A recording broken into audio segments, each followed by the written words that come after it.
Hallelujah. Hallelujah. Begi uriro yabera bose bavuye mwisi banesheje isi na satani ndetse n'umubiri mega mega mega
mega basimbuka ubukeye kandi ahantu hagaze ugerageze gukora muvuma yo guhimbaza Imana.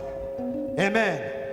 Imirimo myiza urukorera abantu bawe Yesu we bavuge kuri uwera oya natwe ntacyo twabona tukwitura Yesu we uretse kumushima ibizima n'abakuru n'abaserafi amatwi yose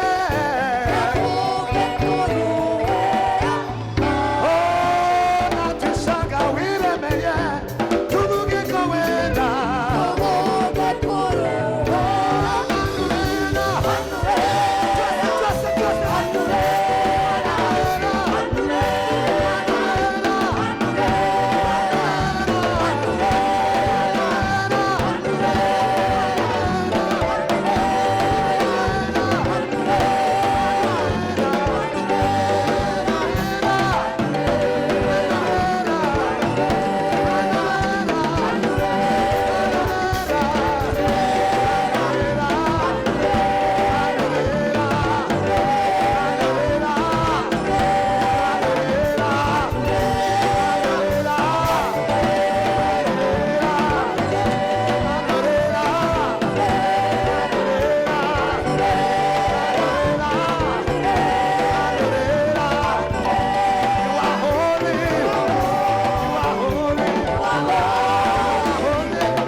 abaririmbyi murakoze cyane Imana ibahe umugisha. Singers, God bless you. Thank you. Reka mbabwize ukuri, Frankly speaking, muzasome muri Apocalypse, reading in Revelations, ibyahishuwe, Revelations to John, ngo abamarayika, the angels, abakerubi, the Caribbeans, n'abaserafe and seraphims, n'abakuru, and even the elders, bariya ngo uko baramya Imana ngo as they worship God, bikubita hasi bavuga ngo Mana urera, they bow down and say, God, you're ngo holy. Mana urera. God, you're holy. Hallelujah. Hallelujah. Uko niko kuyiramya bajya bayiramya ngo That Mana is the urera, worship that they present to God. God, you're holy. Mana urera, God, you're holy. Mana urera, God, you're holy. Mana urera, God, you're holy. Mana urera. God, you're holy. Hallelujah. Hallelujah. Imana irera, God is holy. Imana irakomeye cyane. God is great, very great.